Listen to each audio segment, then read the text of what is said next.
நீ என்ன கஷ்டப்பட்டாலும் பரவாயில்லை, கடன் எடு, பெருநாளைக்கு உடுப்படு. அந்த கடனை கட்டுவதற்காக 5 வருடங்கள் உழைப்பார். கடன் எடுத்து உடுப்பா, பெருநாளைக்கு புது உடுப்பு தான் போடணும். எங்க இருக்குது மார்க்கத்துல? இருக்கிற ஆடைகளை ஒரு 10-20 வருஷத்துக்கு முன்னால போய் பாருங்க, 40-50 வருஷத்துக்கு முன்னால போய் பாருங்க.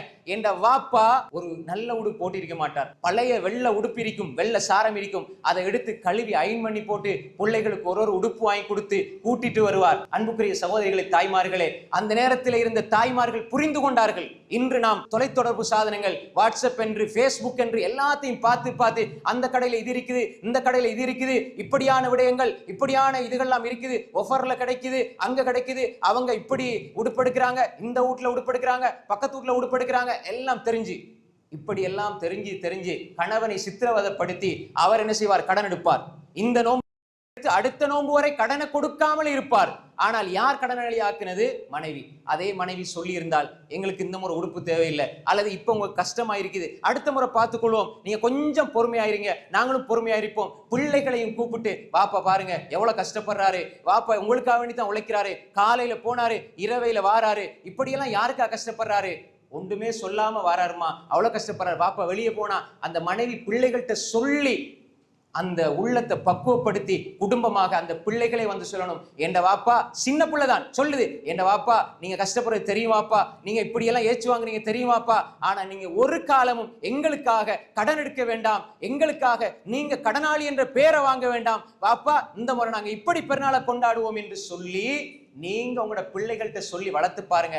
அல்லாஹ் நிச்சயமாக இந்த குடும்பத்தில் பரக்கத் செய்வான். எனவே அன்புக்குரிய சகோதரிகளை, தாய்மார்களே, உணர்வுகளை புரிந்து கொள்ள வேண்டும், கணவனுடைய கஷ்டங்களை புரிந்து கொள்ள வேண்டும். கணவனை கடனாளியாக்கி விடாமல், கடனாளியாக்கி விடாம, கணவனை ஒரு கஷ்டத்துக்குள்ள ஆளாக்கி விடாம, கணவனை போய் நீங்க ஒரு நிர்கதியான நிலைக்குள்ள தள்ளி விடாம, கணவனுடைய உணர்வுகளை புரிந்து கொள்கிற மனைவியாக இருக்க வேண்டும். இது சாலிகான மனைவியினுடைய பண்பு. சில பொழுது கஷ்டங்கள் வரும், கணவன்ட உம்மா ஒன்று சொல்லுவாங்க, கணவன்ட சகோதரி ஒன்று சொல்லுவாங்க. இப்ப பொறுமை செய்கிற மனைவியாக இருக்கணும். எந்த கட்டத்திலையும் கணவனை விட்டு கொடுக்காத ஒரு நன்றி உள்ள மனைவியாக இருந்தால், அல்லாஹ்வுடைய தூதர் ஸல்லல்லாஹு அலைஹி வஸல்லம் சொன்னார்கள், அஜபல் லி அம்ரில் முஃமின், முஃமினுடைய காரியம் ஆச்சரியத்துக்குரியது. இன் அம்ரஹு குல்லஹு லஹு கைர், அவனுடைய காரியங்கள் எல்லாம் அவனுக்கு நலவாக இருக்கிறது. இன் அஸாபத்து ஸர்ரா, அவனுக்கு நல்லது வந்து விட்டால், ஒரு மனைவிக்கு நல்லது கிடைத்து விட்டால், ஷக்கர, அவர் நன்றி செலுத்துவாள், அல்லாஹ்வுக்கும் கணவனுக்கும் நன்றி செலுத்துவாள், வகான கைரல் லஹு, அது அவளுக்கு நலவாக ஆகிவிடும். வைன் அஸாபத்து லர்ரா, அவளுக்கு ஏதாவது கஷ்டம் ஏற்பட்டால், சபர, அவள் பொறுமை செய்வாள், வகான கைரல்லா, அது அவளுக்கு நலவாக ஆகிவிடும். வலைஸ ஸாலிக அது முஃமினை தவிர வேற யாருக்கும் சாத்தியமாகாது. அப்படிப்பட்ட ஒரு சாலிகான மனைவியாக வாழ்ந்தால் உங்களுடைய காரியம் ஆச்சரியத்துக்குரியதாக